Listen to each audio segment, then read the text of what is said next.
Hello बच्चों, H2 on पर आपका स्वागत है। मैं अजय कुमार, आपका केमिस्ट्री टीचर। पिछले 12 सालों से मैं बच्चों को आईटी और पीएमटी की तैयारी करवा रहा हूं। हमारे पढ़ाए सैकड़ों बच्चे आईटी और पीएमटी कॉलेज में पढ़ रहे हैं। अगली बारी आपकी है। स्टार्ट करते हैं आज आपकी क्लास। आज हम लोग जा रहे हैं पढ़ने हीट कैपेसिटी। ये हीट कैपेसिटी क्या है? हीट कैपेसिटी, आप किसी भी सिस्टम को कुछ एनर्जी प्रोवाइड करवाते हो, उस एनर्जी को देने से उस सिस्टम का टेम्परेचर 1 डिग्री सेल्सियस राइज कर जाता है। आपने कितनी एनर्जी दिया जिससे कि सिस्टम का टेम्परेचर 1 डिग्री सेल्सियस राइज कर गया, वही जो हीट है उसी को बोलते हैं हीट कैपेसिटी। यानी कि आप ये समझ रहे होगे कि जो हीट कैपेसिटी है एक एक्सटेंसिव प्रॉपर्टी है, क्योंकि जैसे जैसे आप सिस्टम की साइज यानी अमाउंट बढ़ाते जाएंगे उसकी हीट कैपेसिटी बढ़ती जाएगी। जैसे अगर आपके पास थोड़ा अमाउंट में वाटर है तो उसको बॉयल करने के लिए आपको थोड़ी एनर्जी की ज़रूरत है, लेकिन अगर आपके पास ज़्यादा अमाउंट में वाटर है तो उसको आपको 1 डिग्री सेल्सियस बढ़ाने के लिए ज़्यादा एनर्जी देनी पड़ेगी। यानी आपके पास सिस्टम जितना ज़्यादा बड़ा होता जाएगा उसकी हीट कैपेसिटी उतनी बढ़ती जाएगी। यानी कि हीट कैपेसिटी क्या है? एक एक्सटेंसिव प्रॉपर्टी है जो कि अमाउंट पर डिपेंड करता है। हीट कैपेसिटी हम लोग dQ/dt से रिप्रेजेंट करते हैं। ये dQ/dt का मतलब क्या है? आपने इस सिस्टम को, आपके पास जो भी सिस्टम है, आपने उस सिस्टम को dQ एनर्जी दिया है, थोड़ा एनर्जी दिया है, जिससे कि उसका टेम्परेचर जो है वो थोड़ा सा चेंज हो गया है। तो आपके द्वारा कितनी एनर्जी दी गई है जिससे कि सिस्टम की एनर्जी में जो चेंज हुआ है उसी के रेशियो को हम लोग बोलते हैं हीट कैपेसिटी। हीट कैपेसिटी में हम लोग को टाइप ऑफ हीट कैपेसिटी पढ़ने हैं, जैसे कि molar heat capacity at constant pressure और molar heat capacity at constant volume पढ़ना है। तो अगर हम लोग molar heat capacity at constant pressure पढ़ें या molar heat capacity constant volume पढ़ें, तो यहाँ पर हुआ ये कि हम लोग के पास एक क्लोज सिस्टम है और यहाँ पे हम लोगों ने 1 मोल कोई आइडियल गैस रखा है। जो 1 मोल आइडियल गैस है हम लोगों ने उसका वॉल्यूम कांस्टेंट कर दिया है। तो हम लोग जो भी इसको एनर्जी प्रोवाइड करा रहे हैं वो सारी की सारी एनर्जी वो सिस्टम ले रहा है और अपना टेम्परेचर 1 डिग्री सेल्सियस इंक्रीज कर रहा है। तो यहाँ पे हम लोगों ने इसको जो भी एनर्जी दिया, ये सिस्टम उस एनर्जी को लिया और यहाँ पर उसका टेम्परेचर 1 डिग्री सेल्सियस इंक्रीज कर गया। यानी कि minimum amount of energy required for increasing 1 degree Celsius temperature of any 1 mole of gas at constant volume, इसी को हम लोग बोलते हैं molar heat capacity at constant volume. ये हम लोग इसको CV से डिनोट करते हैं। कांस्टेंट वॉल्यूम है इसलिए हम लोग इसको CV से दिखाते हैं। तो हीट कैपेसिटी हम लोग dQ/dt से यहाँ पर रिप्रेजेंट कर रहे हैं। अगर आपको याद होगा तो यहाँ पर हम लोगों ने जब पढ़ा था change in internal energy equal to Q plus work done, यानी change in internal energy Q P delta V। यानी यहाँ पर कोई सिस्टम है जहाँ पर वॉल्यूम चेंज नहीं हो सकता है, जहाँ वॉल्यूम कांस्टेंट है, तो आप कांस्टेंट वॉल्यूम रखोगे तो यहाँ से डेल्टा V की वैल्यू 0 आएगी, तो ये पूरी की पूरी वैल्यू 0 हो जाएगी। तो डेल्टा E यानी चेंज इन इंटरनल एनर्जी ही आपका हीट होता है। यानी कांस्टेंट वॉल्यूम पर सिस्टम जो भी हीट लेता या देता है वो आपका इंटरनल एनर्जी चेंज के बराबर है। यानी कि जो CV की वैल्यू है हम लोग इसको dE/dt लिख सकते हैं। तो यही है आपका molar heat capacity at constant volume. वो अमाउंट ऑफ हीट जिसको देने से 1 मोल गैस का टेम्परेचर 1 डिग्री सेल्सियस राइज कर जाए, उसी को हम लोग यहाँ पे CV से डिनोट करते हैं। नेक्स्ट हमारे पास है molar heat capacity at constant pressure. Molar heat capacity constant pressure क्या है? आपके पास कोई सिस्टम है, आप उसको एनर्जी प्रोवाइड करवाते हो। आप जब इसको एनर्जी देते हो तो वो सिस्टम एनर्जी लेता है और वहाँ पर उसका टेम्परेचर 1 डिग्री सेल्सियस राइज करता है, लेकिन वहाँ पर क्या होता है? कांस्टेंट प्रेशर होता है। ये हम लोग का एक कोई सिस्टम है। हम लोग के पास ये एक कोई सिस्टम है, यहाँ पर एक कांस्टेंट प्रेशर एग्जर्ट कर रहा है। अगर ऊपर से एक कांस्टेंट प्रेशर एग्जर्ट कर रहा है तो अंदर भी तो गैस है, तो गैस का भी प्रेशर ऊपर की तरफ लग रहा है। दोनों प्रेशर बराबर होगा तो ही तो पिस्टन यहाँ रुका हुआ है। अगर एग्जर्टेड प्रेशर ज़्यादा होगा तो गैस को कंप्रेस कर देगा, और गैस का अगर प्रेशर ज़्यादा पड़ा तो इसको एक्सपेंड कर देगा। इसी दौरान हम लोग इसको कुछ एनर्जी प्रोवाइड करवाएंगे। जब हम लोग यहाँ पर सिस्टम को एनर्जी प्रोवाइड करवाएंगे तो गैसियस पार्टिकल जो हैं उनकी थर्मल एनर्जी बढ़ेगी, वो हीट एब्जॉर्ब करेंगे तो उनकी काइनेटिक एनर्जी बढ़ेगी, तो नंबर ऑफ कोलिजन बढ़ेगा, तो यहाँ का प्रेशर बढ़ेगा। आइडियल गैस थ्योरी में आप लोगों ने पढ़ा था, काइनेटिक थ्योरी ऑफ गैस में पढ़ा था कि जो काइनेटिक एनर्जी होता है वो डायरेक्टली प्रोपोर्शनल टू टेम्परेचर होता है। तो अगर यहाँ पर kinetic energy directly proportional to temperature है तो काइनेटिक एनर्जी जब बढ़ेगी तो यहाँ पे प्रेशर ही बढ़ेगा, क्योंकि pressure directly proportional to number of collision.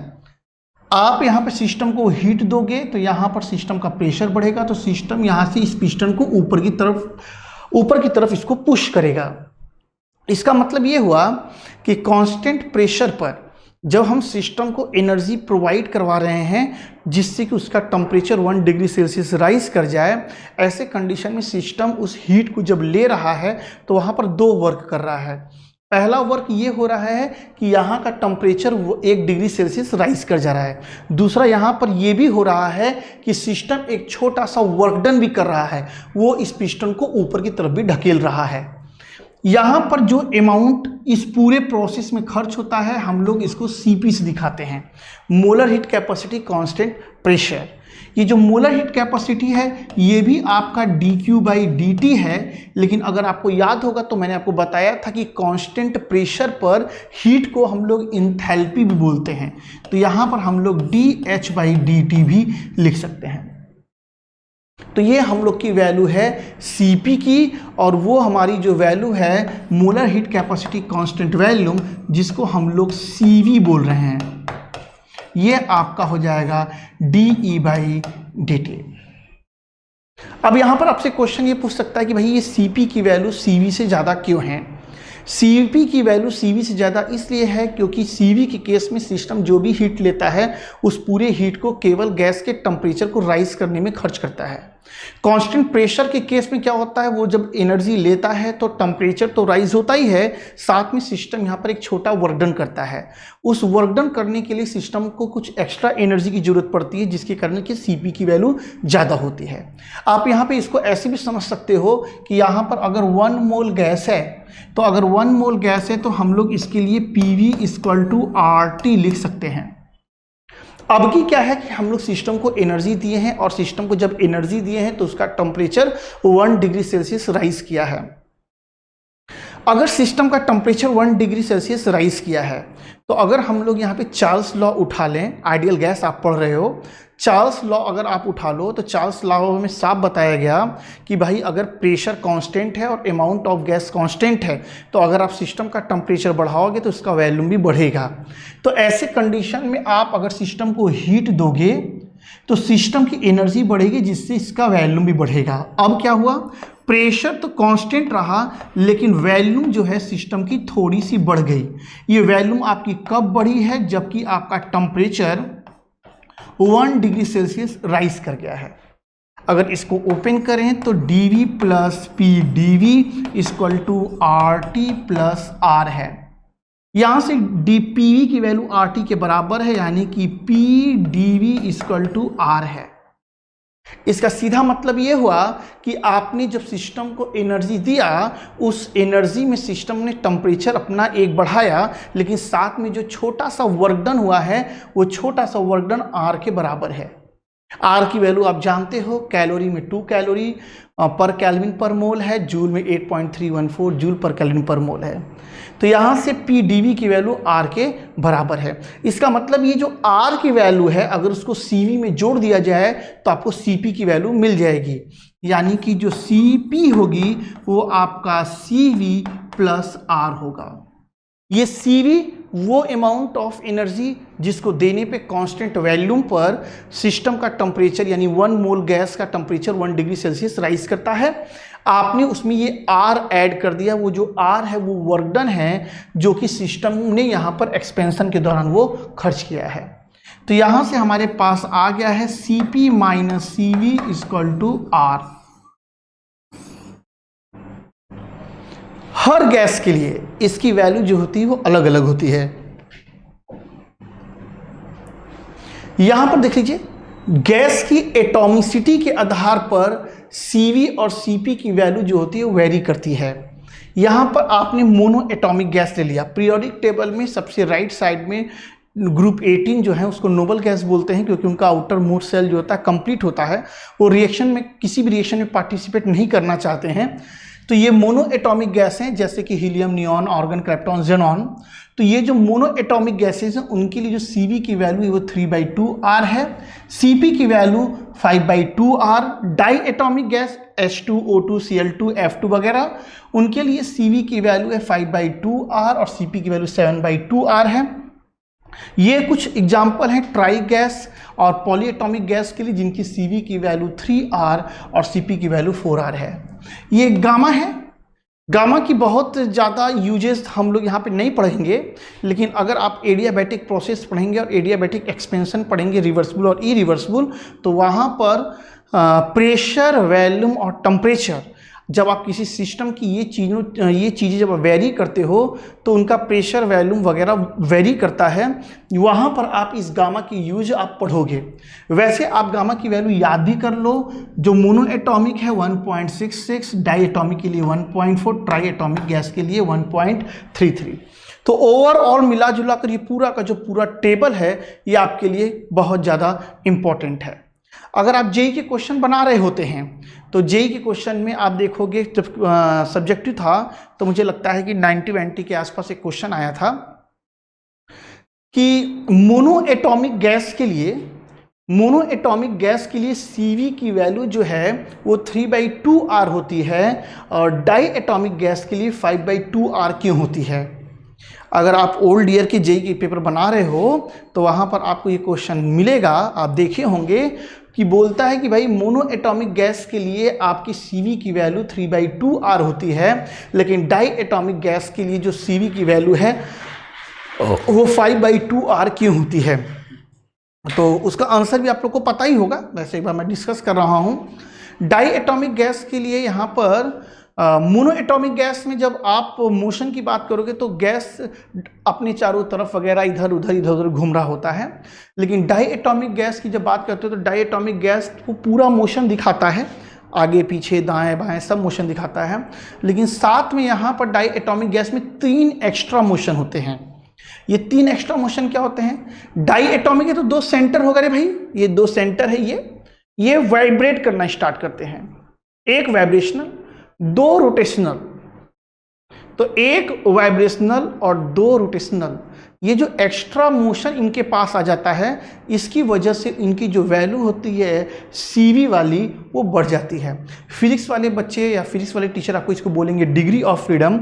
हमारे यहाँ केमिस्ट्री में हम लोग इसको बताएंगे कि यहाँ पर 3 एक्स्ट्रा मोशन बढ़ जाता है। पहला होता है वाइब्रेशनल और 2 एक्स्ट्रा होता है वो होता है रोटेशनल। तो एक वाइब्रेशनल और 2 रोटेशनल एक्स्ट्रा मोशन होने के कारण इनकी जो Cv की वैल्यू होती है वो इंक्रीज कर जाती है। अगर आप ओल्ड ईयर क्वेश्चन बनाते हैं तो क्वेश्चन को देखिएगा। कुछ हम लोग को यहाँ पर एक्सपेंशन पढ़ने हैं, 2 एक्सपेंशन पढ़ने हैं मेनली। एक है आपका आइसोथर्मल एक्सपेंशन और एक है आपका एडियाबैटिक एक्सपेंशन। आज हम लोग पढ़ने जा रहे हैं आइसोथर्मल एक्सपेंशन। ये आइसोथर्मल एक्सपेंशन क्या है? आइसोथर्मल एक्सपेंशन बोला तो कुछ चीजें तो क्लियर हो गई रे भाई। पहला कि टेम्परेचर तो नहीं बदलने वाला। आइसोथर्मल आप प्रोसेस पढ़ने जा रहे हैं तो आइसोथर्मल प्रोसेस में एक चीज क्लियर आप हो गया कि भाई कुछ भी हो जाए टेम्परेचर तो नहीं बदलेगा। जब टेम्परेचर नहीं बदलेगा और आप आइडियल गैस की बात कर रहे हो तो मैंने आपको बताया कि आइडियल गैस के पार्टिकल के बीच में अट्रैक्शन आपने मेंशन नहीं किया, ग्रेविटेशन का कोई रोल आपने मेंशन नहीं किया है। तो इसका मतलब है कि गैसेस पार्टिकल के पास केवल काइनेटिक एनर्जी ही है और काइनेटिक एनर्जी 3/2RT है, यानी कि काइनेटिक एनर्जी केवल टेम्परेचर पे डिपेंड है। यानी कि जब आपने टेम्परेचर को ही कांस्टेंट कर रखा है तो इसका मतलब सीधा है कि भाई इंटरनल एनर्जी चेंज भी आपको देखने को नहीं मिलेगा। यानी कि आप जब आइडियल गैस के लिए आइसोथर्मल एक्सपेंशन पढ़ रहे होते हैं तो आइडियल गैस के लिए आइसोथर्मल एक्सपेंशन में कुछ चीज़ें क्लियर है कि ना तो टेम्परेचर बदलने वाला है, ना तो इंटरनल एनर्जी बदलने वाली है। आगे चलते हैं तो हम लोग के पास आता है delta H equal to delta E plus delta nRT। जब हम लोग इंथैल्पी से आगे इंथैल्पी चेंज में हम लोग आए हैं, तो जब इंथैल्पी चेंज में हम लोग आए हैं तो जब यहाँ डेल्टा लगा तो ये डेल्टा टेम्परेचर के साथ भी लग गया, तो ये भी यहाँ से ये भी जीरो, ये भी जीरो, तो यहाँ से डेल्टा H भी जीरो हुआ। अगर मेरी बात ये समझने में आपको दिक्कत है तो अभी थोड़ी देर पहले आपको मैं पढ़ाया कि भाई Cp equal to dH by dt, आप इधर ले आओ तो dH equal to Cp dt, जैसे ही आप करोगे चेंजिंग टेम्परेचर तो जीरो है, तो यहाँ से जब जीरो रखोगे तो इंथैल्पी चेंज भी आपको यहाँ पे जीरो मिल जाएगा। इतनी कहानी में आपको क्या याद रखना है, जब भी हम लोग आइसोथर्मल प्रोसेस पढ़ रहे हैं आइडियल गैस के लिए, जब भी हम लोग आइसोथर्मल प्रोसेस पढ़ रहे हैं तो आइसोथर्मल प्रोसेस में change in temperature, change in enthalpy zero होता है, और इंटरनल एनर्जी चेंज और इंथैल्पी चेंज भी जीरो होता है। तो मिला जुलाकर आपको ये तीन बातें याद रखनी पड़ेगी कि जब हम लोग आइसोथर्मल एक्सपेंशन या कंप्रेशन पढ़ेंगे आइडियल गैस के लिए तो delta T, delta E, delta H, ये तीनों की वैल्यू आपको जीरो मिलने वाली है।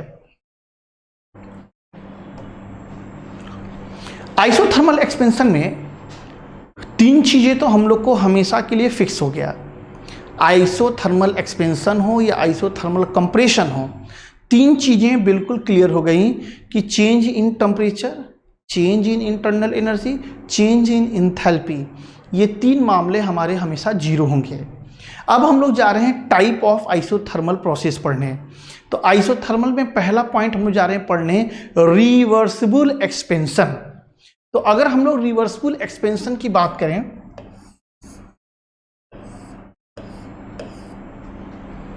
यहां पर हम लोग एक रिवर्सिबल एक्सपेंशन जा रहे हैं पढ़ने।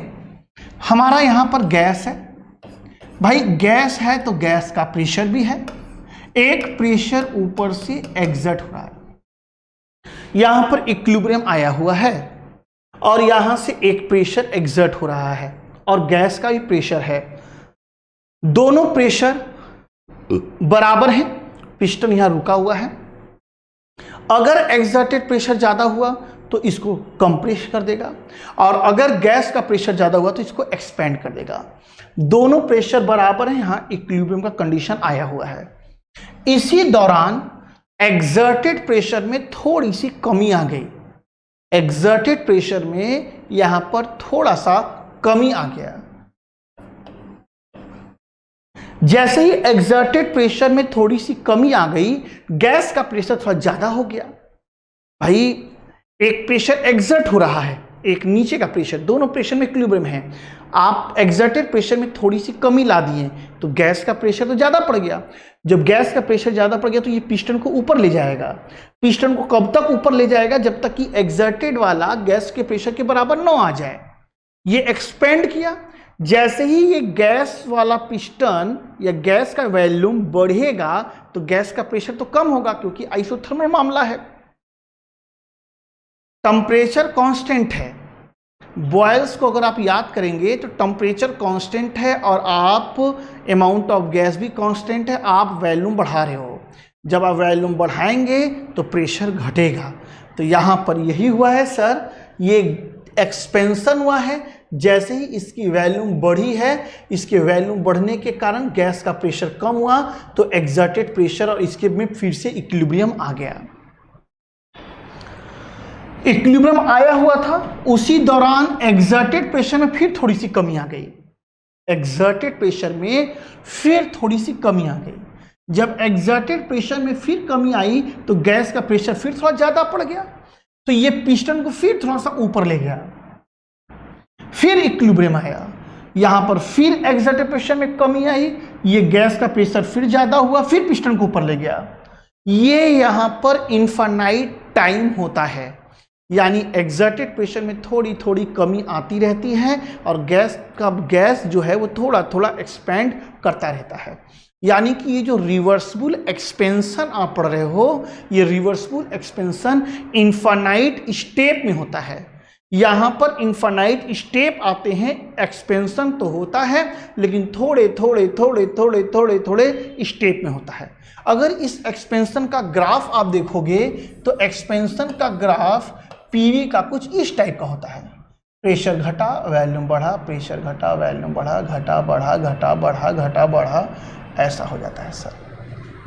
प्रेशर घटता जाता है, प्रेशर घटता जाता है, वॉल्यूम बढ़ता जाता है। तो आपको ओवरऑल क्या याद रखना है, आपको इतना याद रखना है कि जो हम लोग रिवर्सिबल एक्सपेंशन पढ़ते हैं, आइसोथर्मल एक्सपेंशन, वो इनफाइनाइट स्टेप में होता है। यहाँ पर इनफाइनाइट टाइम इक्विलिब्रियम आते हैं। इसका मतलब कि एक्सर्टेड प्रेशर जो होता है, गैस का जो प्रेशर होता है वो लगभग हमेशा बराबर ही चलता रहता है और ये एक्सपेंशन धीरे धीरे होता है। यहाँ पर एक्सर्टेड प्रेशर और गैस के प्रेशर में इक्विलिब्रियम आ चुका था। इसी इक्विलिब्रियम के दौरान गैस के प्रेशर में थोड़ी सी कमी आ गई, एक्सर्टेड प्रेशर में थोड़ी कमी आ गई। तो एक्सर्टेड प्रेशर में थोड़ी सी कमी आ गई तो गैस का प्रेशर थोड़ा ज़्यादा पड़ा, तो ये पिस्टन को थोड़ा सा ऊपर ले गया। यहाँ पर इसका वॉल्यूम बढ़ा तो इसका प्रेशर घटा। तो इसी दौरान, इस एक्सपेंशन के दौरान एक छोटा सा वर्क डन हो गया। ये वर्क डन किस प्रेशर के अगेंस्ट में हुआ? तो ये आपके एक्सर्टेड प्रेशर, इसी एक्सर्टेड प्रेशर के अगेंस्ट इसका वॉल्यूम जो है थोड़ा सा इंक्रीज कर गया। हम लोगों ने इसको ओपन किया तो dW minus P exert dV minus minus plus dP dV। जो dP है वो बहुत छोटा सा चेंज है प्रेशर में, जो dV है वो बहुत छोटा चेंज है वॉल्यूम में, बहुत छोटा सा चेंज प्रेशर में, बहुत छोटा सा चेंज वॉल्यूम में। तो ये जो छोटा छोटा चेंज है, इनका जो मल्टीप्लिकेशन हुआ तो नेग्लिजिबल आ गया। यहाँ से हम लोगों ने इसको गायब कर दिया। तो यहाँ से हमारे पास आया dW बराबर एक्सर्टेड प्रेशर की जगह हमने लिखा nRT और ये हो गया dB/V। इंटीग्रेशन की बात आ गई, ये प्रेशर की वैल्यू रखा हूँ nRT/V। यहाँ से हम लोगों ने इंटीग्रेट किया। जब हम लोग सिस्टम पे पहुँचे तो इसका वैल्यू V1 था और उस समय तक वर्क डन 0 था क्योंकि मेरा इनिशियल वॉल्यूम था। इनफाइनाइट स्टेप में चलते चलते, इनफाइनाइट स्टेप में बढ़ते बढ़ते ये सिस्टम का वॉल्यूम हो गया है V2। जब इस सिस्टम का वॉल्यूम V2 हो गया तो इनफाइनाइट में स्टेप में हुआ तो यहाँ पे इसका वर्क डन हो गया है W। मैंने इसको इंटीग्रेट कर दिया तो यहाँ से हो गया है आपका W बराबर, यानी वर्क डन बराबर माइनस nRT, यहाँ पर हो गया log E V2/V1। यहाँ पे हमने इसको फाइनल लिखा कि वर्क डन बराबर माइनस 2.303 nRT, यहाँ से हो जाएगा log 10 V2/V1।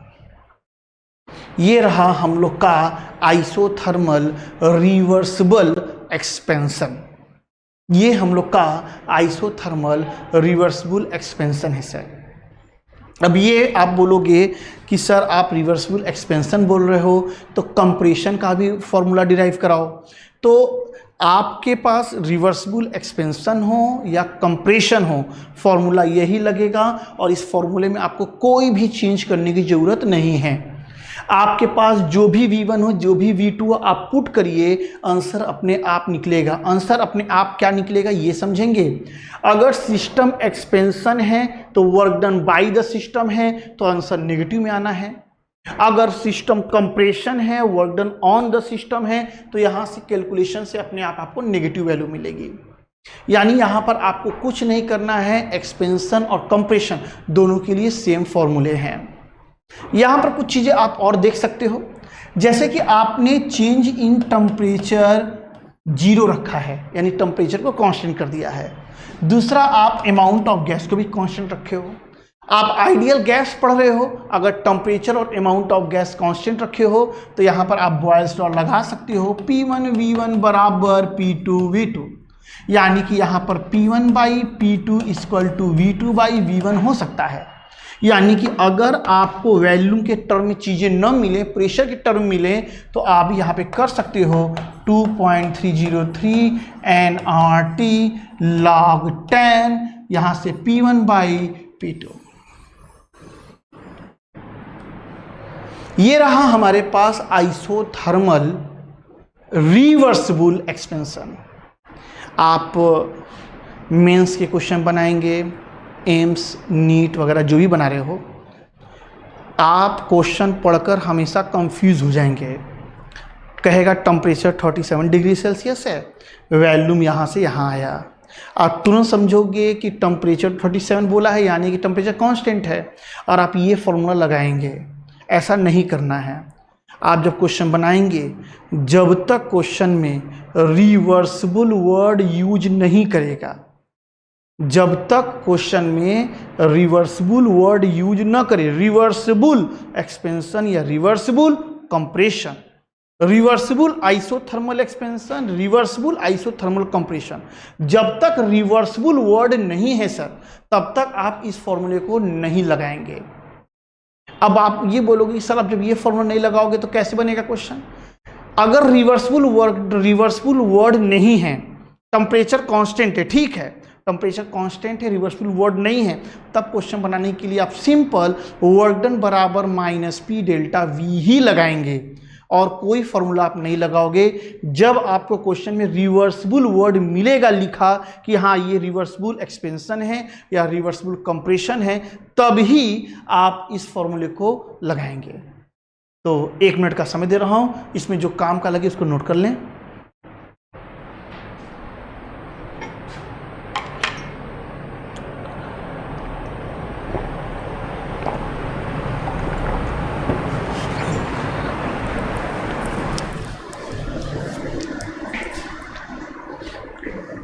चलिए, आप लोग नोट कर लिए होंगे, तो अब कुछ क्वेश्चन बनाते हैं। तो यहां पे हम लोग के पास एक क्वेश्चन आया है। क्वेश्चन आप लोग को स्क्रीन पे दिख रहा होगा। 5 मोल ऑक्सीजन गैस है जिसको कांस्टेंट वैल्यूम पर हम लोग हीट कर रहे हैं 10 degree Celsius to 20 degree Celsius. क्या इंटरनल एनर्जी में चेंज होगा पता लगाना है। कब? जबकि मोलर हीट कैपेसिटी ऑक्सीजन का कांस्टेंट प्रेशर पे दिया हुआ है। तो आप लोग को फिर से वापस से 1 मिनट में दिया, क्वेश्चन आपके सामने है, ट्राई करिए इसको। 1 मिनट समय खत्म हो रहा है आपका, जल्दी करें।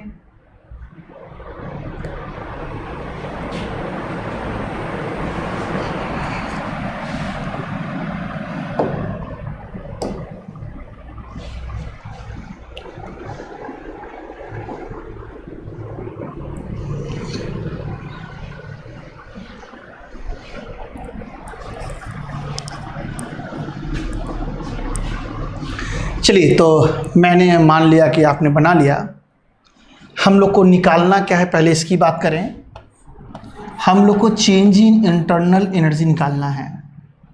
चेंज इन इंटरनल एनर्जी निकालने के लिए हम लोग लगा रहे हैं delta E equal to N CV dt। N में कोई समस्या नहीं है, N की वैल्यू हम लोग को दी गई है। N की वैल्यू, ऑक्सीजन का नंबर ऑफ मोल जो है वो हम लोग के पास 5 है। रही बात हमारे पास CV की, CV हम लोग को नहीं पता है, और लेकिन CP इन्होंने दे रखा है। CV निकालना है, CP दे रखा है। तो अभी मैंने आपको पढ़ाया था कि CP equal to CV plus R, heat capacity at constant pressure और कांस्टेंट वैल्यूम। अभी 10 मिनट पहले मैं पढ़ाया आपको। वैल्यू रखता हूं सर, तो 7.03 है। CV की वैल्यू निकालनी है। R की वैल्यू आप लोग जानते होंगे कैलोरी में 2 होती है। यहां पे CV की वैल्यू जो आई है 5.03 है। यहाँ वैल्यू रखा 5.03। Change in temperature 10 degree Celsius से 20 डिग्री सेल्सियस हो गया, 10 डिग्री सेल्सियस से 10 डिग्री सेल्सियस से 20 डिग्री सेल्सियस हुआ। तो चेंज इन टेम्परेचर 10 है, यहाँ पे हमने 10 रखा, यहाँ से मल्टीप्लाई किया हूँ 1525 है, यहाँ पर पॉइंट लग गया, यानी कि इतना कैलोरी पर मोल का हम लोग को चेंज मिला है। तो ये था आपका इंटरनल एनर्जी चेंज निकालने को।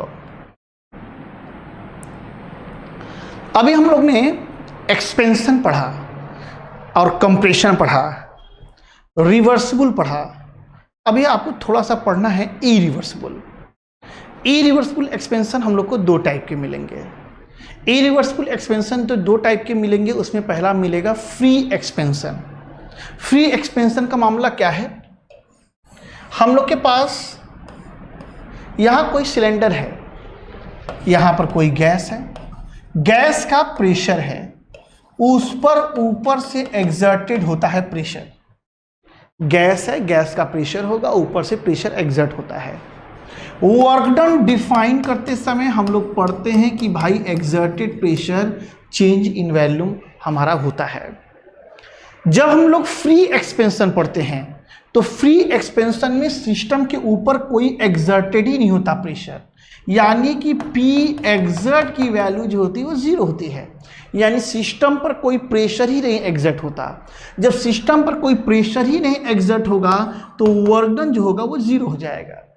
अगर आप एनसीईआरटी बुक रखे हैं, एनसीईआरटी से पढ़ रहे हैं, तो एनसीईआरटी में इस पर एक एग्जाम्पल है सर, बोलता है कि कुछ गैस का वैल्यूम है, वहाँ से वहाँ एक्सपेंशन कर गया है, आपको वर्क डन निकालना है वैक्यूम में। तो वैक्यूम जैसे ही बोलेगा आप तुरंत समझ जाओ कि भैया वैक्यूम में तो सिस्टम पे प्रेशर ही नहीं लगता। जब यहाँ पर प्रेशर ही नहीं लगता, जब पी एग्जर्टेड ही जीरो है तो वर्क डन भी जीरो होगा। यानी कि सिस्टम पर जितना ज़्यादा प्रेशर होगा, सिस्टम पर जितना ज़्यादा प्रेशर होगा वर्क डन उतना ज़्यादा होता है। जब सिस्टम पर प्रेशर ही नहीं है तो वर्क डन हमारा जीरो है। ये हमारा रहा फ्री एक्सपेंशन। फ्री एक्सपेंशन के बाद हम लोग जा रहे हैं पढ़ने इरिवर्सिबल एक्सपेंशन में दूसरा मामला है इंटरमीडिएट एक्सपेंशन। इंटरमीडिएट एक्सपेंशन क्या है? आपकी यहां पर गैस है, और गैस है तो गैस का प्रेशर भी है, उस पर से एक एग्जर्टेड प्रेशर लग रहा है। यहां का मामला क्या है, इंटरमीडिएट एक्सपेंशन का मामला क्या है कि गैस का जो प्रेशर होता है वो बड़ा होता है एग्जर्टेड प्रेशर से। शुरू में इनिशियल स्टेट पर एग्जर्टेड प्रेशर छोटा होता है गैस के प्रेशर से। तो अगर हमारा जो गैस का प्रेशर है वो ज़्यादा है और एग्जर्टेड प्रेशर कम है, तो जब एग्जर्टेड प्रेशर कम है और गैस का प्रेशर ज़्यादा है तो क्या वो एग्जर्टेड प्रेशर उसको रोक पाएगा? नहीं रोक पाएगा। कब तक नहीं रोक पाएगा? जब तक कि गैस का प्रेशर एग्जर्टेड प्रेशर के बराबर न हो जाए। इसका मतलब यह है कि यहाँ पर भाई एग्जर्टेड प्रेशर तो लग है, यहाँ पर सिस्टम पर प्रेशर तो लग रहा है, लेकिन जो सिस्टम पर प्रेशर लग रहा है वो गैस के प्रेशर से छोटा है। यानी कि जब भी वर्क डन का मामला आएगा तो पी एग्जर्ट डेल्टा वी की बात, तो भाई एग्जर्टेड प्रेशर है तो वर्क डन तो होगा, लेकिन यहाँ पर उतना वर्क डन नहीं होगा जितना कि वहाँ पर रिवर्सिबल एक्सपेंशन में होता था। ऐसा क्यों? क्योंकि रिवर्सिबल एक्सपेंशन में एग्जर्टेड प्रेशर बहुत तगड़ा था, बार बार इक्विलिब्रियम आता था, गैस के प्रेशर से हमेशा बराबर का प्रेशर होता था, सिस्टम धीरे धीरे एक्सपेंड कर पाता था, तो वहाँ पे जो वर्क डन होगा वो ज़्यादा होगा। मैं आपको एक्सपेंशन के लिए बता रहा हूँ सर। एक्सपेंशन के लिए हमारा इरिवर्सिबल एक्सपेंशन छोटा होगा किससे? रिवर्सिबल एक्सपेंशन से। एकदम ध्यान से कान खोलकर अच्छे से बात को सुने और समझें। मैं आपको एक्सपेंशन पढ़ाया है, एक्सपेंशन। उस एक्सपेंशन में आपको दो कंडीशन बता रहा हूँ, एक रिवर्सिबल और एक इरिवर्सिबल। रिवर्सिबल एक्सपेंशन में वर्क डन ज़्यादा होता है इरिवर्सिबल की तुलना में। ऐसा क्यों होता है? क्योंकि वहाँ पर प्रेशर ज़्यादा था और सिस्टम इन्फानाइट स्टेप में सिस्टम इन्फानाइट स्टेप प्रोसीड करते हुए प्रोसेस को कंप्लीट करता था। इरिवर्सिबल एक्सपेंशन में एक बार इक्विलिब्रियम आता है, वो होता है उसके इनिशियल और फाइनल के बीच का। अगर इस एक्सपेंशन का ग्राफ देखोगे तो प्रेशर वैल्यूम ये सीधा सिस्टम तब तक एक्सपेंड करता गया जब तक कि एक्सर्टेड प्रेशर के बराबर गैस का प्रेशर नहीं हुआ। लेकिन कंप्रेशन में चीजें बदल जाती हैं। कंप्रेशन में उल्टा हो जाता है। कंप्रेशन में क्या होता है? कंप्रेशन में इंटरमीडिएट कंप्रेशन में वर्क डन ज्यादा होता है। किसकी तुलना में? इरिवर्सिबल आइसोथर्मल कंप्रेशन की तुलना में। अगर मैं यहां पर कंप्रेशन की बात करूं तो कंप्रेशन में मामला उल्टा हो जाएगा। कंप्रेशन में इरिवर्सिबल में वर्क डन ज्यादा होता है रिवर्सिबल की तुलना में।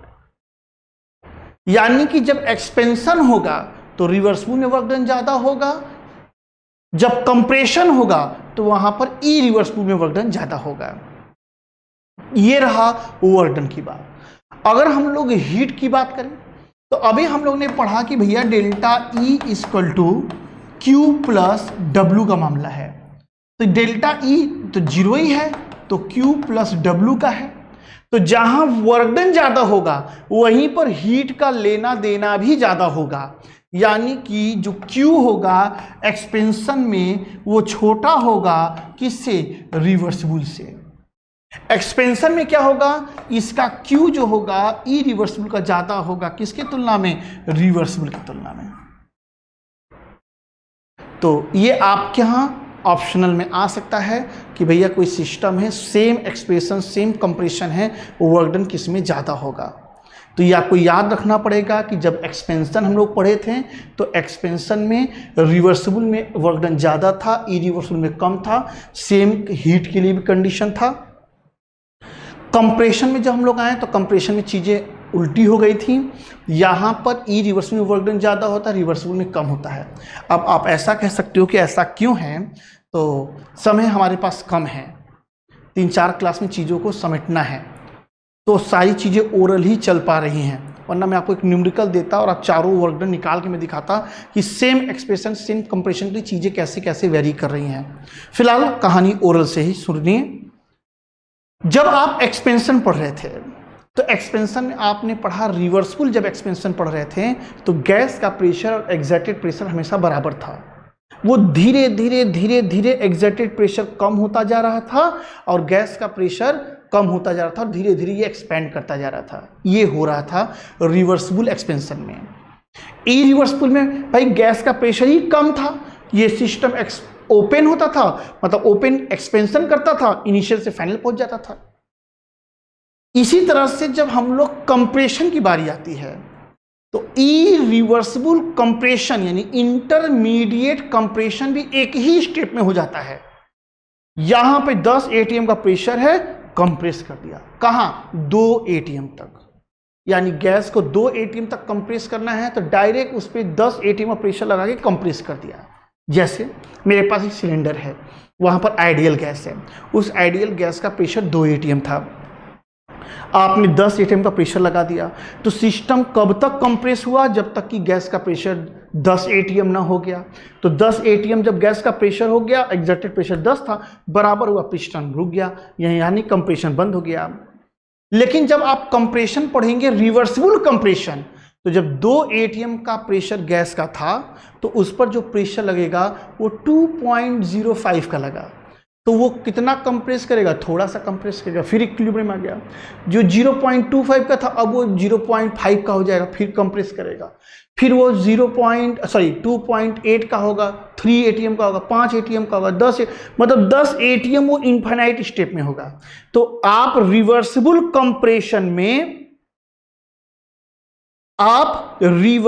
कंप्रेशन में प्रेशर को धीरे धीरे बढ़ाते जा रहे हो तो सिस्टम छोटा छोटा छोटा छोटा वर्क डन कर रहा है। इरिवर्सिबल में आप पूरा का पूरा 10 एटीएम प्रेशर इकट्ठा लगा दिए।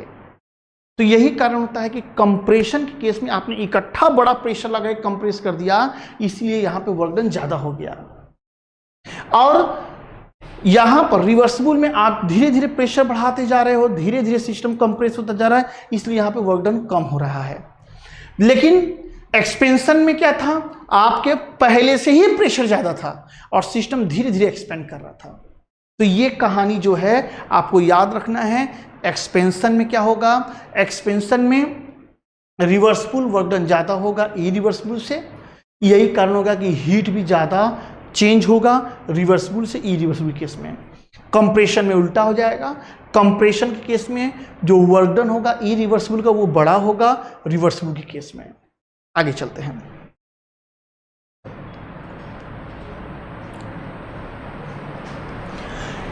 यहां पे हम लोग के पास एक क्वेश्चन है। क्वेश्चन है calculate the amount of work done by 2 mole of any ideal gas, 298 kelvin है, रिवर्सिबल आइसोथर्मल प्रोसेस है, 10 से 20 एटीएम तक हुआ है। क्वेश्चन को बनाएं।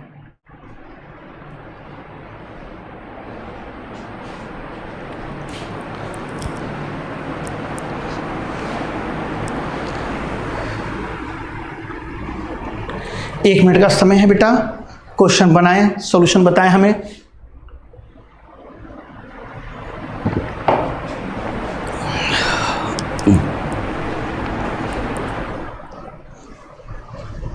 आपके पास 1 मिनट का समय है, जल्दी करें। log 2 की वैल्यू 0.3 आप ले लीजिएगा।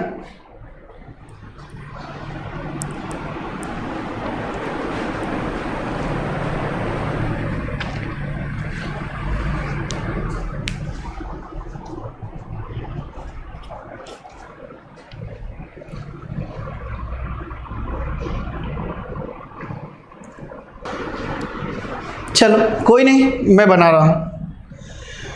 क्वेश्चन में रिवर्सिबल आइसोथर्मल एक्सपेंशन बोल रहा है।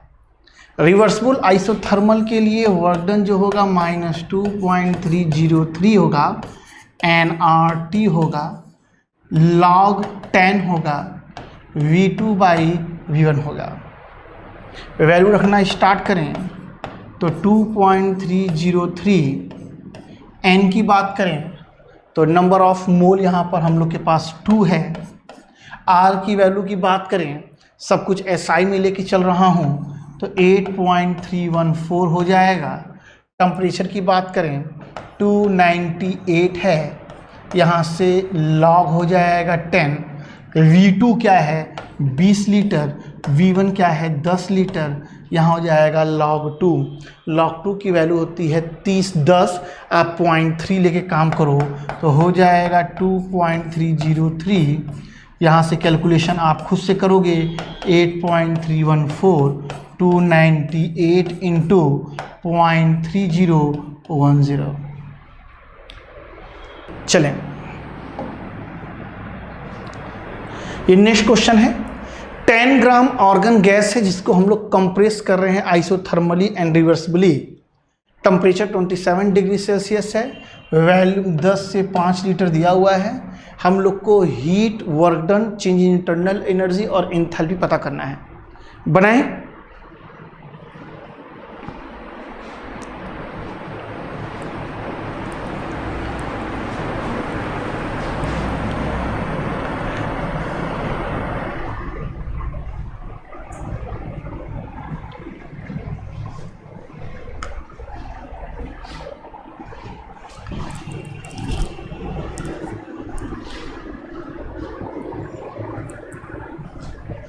बना लीजिए, सारी वैल्यू सब दिया हुआ है।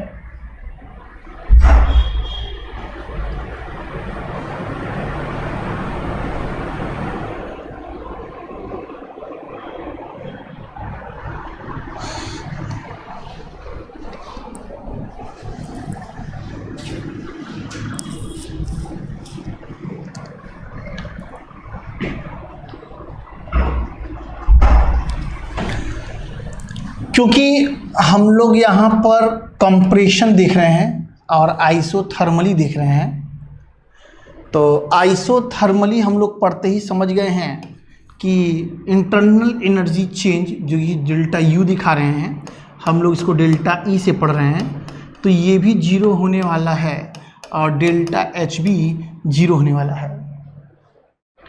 रही बात वर्क डन की, तो वर्क डन क्लियर कर लेते हैं। तो वर्क डन के लिए हमने आपको पढ़ाया है 2.303 nRT यहाँ से log 10 V2/V1। पढ़ाते समय मैंने आपको बताया था कि आपको कंप्रेशन और एक्सपेंशन के लिए घबराना नहीं है। जो कंप्रेशन होगा तो वर्क डन प्लस में आएगा, एक्सपेंशन होगा तो वर्क डन माइनस में आएगा। वैल्यू रखना शुरू किया 2.303। नंबर ऑफ मोल्स की बात करें तो 10 ग्राम है, तो नंबर ऑफ मोल जो होता है वो होता है given mass by molar mass. R की बात करूं तो आर की वैल्यू कैलोरी में उन्होंने दे रखा है, खुद ही 2 कैलोरी रख दिया। टेम्परेचर की बात करें तो टेम्परेचर 27 डिग्री सेल्सियस था तो 300 कर दिया, यहाँ पे log 10 कर लिए। V2/V1, तो V2 जो है हमारा 5 लीटर है और V1 जो है वो आपका 10 है। यहाँ से इसको काट दिया 2 बार में, यहाँ से जो कैंसिल हो सकता था ये हो गया 4, यहाँ पे हो गया 2, ये हो गया यहाँ पे 150। जो चीज़ें बची हमारे पास 2.303 इंटू 150 इंटू, यहाँ पर log 1/2 है, तो अगर आपको याद होगा तो log 1/2 को आप यहाँ पे log 1 माइनस log 2 लिख सकते हो। log 1 की वैल्यू 0 होती है, ख़त्म। log 2 की वैल्यू 0.3 इन्होंने दे रखा है, तो यहाँ पे आएगा माइनस 0.3, माइनस माइनस जो होगा वो प्लस हो जाएगा और ये हो जाएगा 2.303 इंटू मल्टीप्लाई करेंगे आ जाएगा 45। आपके पास जो आंसर आएगा वो आपका कैलोरी में आएगा, क्योंकि आपने आर की वैल्यू कैलोरी में रखी है। आपने आर की वैल्यू जो है यहाँ पर हमने 2 रखा था कैलोरी में। तो ये हम लोग के पास एक कंप्रेशन का क्वेश्चन था। नेक्स्ट है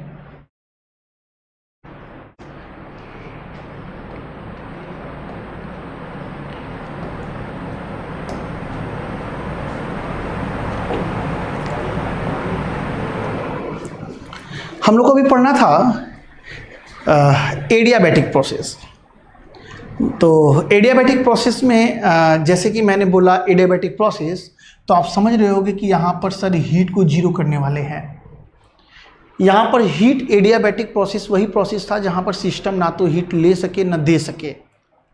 अगर यहाँ पर हीट आप ले दे नहीं सकते हो तो ऐसे कंडीशन में अगर आप delta E equal to Q plus W पढ़ते हो, यानी कि यहाँ पर हीट जीरो हो गया तो डेल्टा ई इक्वल टू आपको वर्क डन मिला। यहाँ से 2 चीज़ क्लियर हो रहा है। 2 चीज़ क्लियर का मतलब ये है कि अगर हम लोग एडियाबैटिकली किसी सिस्टम को कंप्रेस करते हैं, तो जब एडियाबैटिक गैस को कंप्रेस करोगे तो गैसेस की जो पार्टिकल वो पास पास आ जाएंगे, नंबर ऑफ कोलिजन फ्रिक्शन वगैरह बढ़ जाएंगे, तो सिस्टम की एनर्जी बढ़ती है, तो इंटरनल एनर्जी बढ़ती है। यहाँ पर ये यही डिनोट कर रहा है। वर्क डन पॉजिटिव है यानी कि डेल्टा ई की वैल्यू पॉजिटिव, यानी इंटरनल एनर्जी बढ़ रहा है। यहाँ पर एक कंडीशन ये हो सकता है कि डेल्टा ई माइनस डब्ल्यू, यहाँ पर ये बताया जा रहा है माइनस डब्ल्यू का मतलब है कि work done by the system, system के द्वारा काम हुआ। सिस्टम के द्वारा काम किया हुआ, सिस्टम एक्सपेंड हुआ। जब सिस्टम एक्सपेंड होगा तो इंटरमॉलिक्यूलर स्पेस बढ़ जाएगा। इंटरमॉलिक्यूलर स्पेस बढ़ जाएगा, जब इंटरमॉलिक्यूलर स्पेस बढ़ जाएगा तो नंबर ऑफ कोलिजन जो होंगे वो कम हो जाएंगे, फ्रिक्शन हीट वगैरह कम होगा, तो सिस्टम की एनर्जी घटती है। ये मैं आपको पहले ही पढ़ाया था कि एडियाबैटिक एक्सपेंशन में टेम्परेचर घटता है, कंप्रेशन में बढ़ता है। यानी कि जो इंटरनल एनर्जी चेंज है वो वर्क डन के बराबर है। यानी कि हम लोग पढ़े हुए हैं अभी कि CV बराबर DE/dt है, यानी चेंज इन इंटरनल एनर्जी हम लोग NCV/dt लिख सकते हैं, जो कि वर्क डन के बराबर है। अगर हम लोग यहाँ से DE बराबर NCV dt रख रहे हैं जो कि वर्क डन के बराबर है, तो यहाँ से NCV यहाँ पर आप लिख सकते हो T2 माइनस T1। अगर आपको चेंज इन टेम्परेचर दिया हुआ है तो आप यहाँ पर इसके लिए लिख सकते हो। अभी मैंने आपको पढ़ाया CP माइनस CV बराबर R, इसको हम CV से डिवाइड कर रहे हैं, तो ये हो जाएगा गामा माइनस 1 बराबर R बाई CV। यानी हम यहाँ पे लिख सकते हैं कि जो भी इंटरनल एनर्जी चेंज है, यानी जो भी वर्क डन है, वो हमारा N R gamma minus 1 T2 minus T1 हो सकता है। अगर मान लो कभी आपको एडियाबैटिक कंप्रेशन या एक्सपेंशन की बात करें और कंप्रेशन एक्सपेंशन में टेम्परेचर न दे सर, प्रेशर और वॉल्यूम दे, तो ऐसे कंडीशन में क्या करोगे? तो जो चेंज इन इंटरनल एनर्जी होगा वो NR गामा माइनस 1, T2 के जगह पे आप लिख सकते हो P2 V2 बाई NR, और यहाँ पर लिख सकते हैं P1 V1 by NR। NR आप कॉमन ले लो, तो जो आपका इंटरनल एनर्जी चेंज होगा यानी वर्क डन होगा वो आपका हो जाएगा P2 V2 minus P1 V1। Generally जहाँ तक हम देखे हैं वहाँ पर एडियाबैटिक प्रोसेस के क्वेश्चन जेईई मेंस में कम आते हैं। अगर मेंस में कम आते हैं तो मुझे लगता है कि ये आप जो है पांचों फॉर्मूला देख लेंगे तो मेंस लेवल पर या नीट लेवल पर जितने भी क्वेश्चन हैं वो सब आप बना लोगे।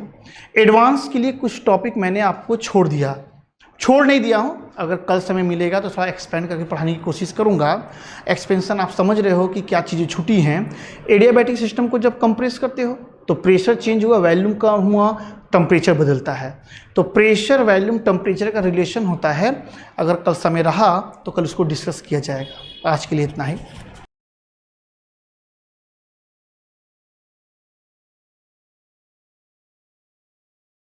बने रहिए।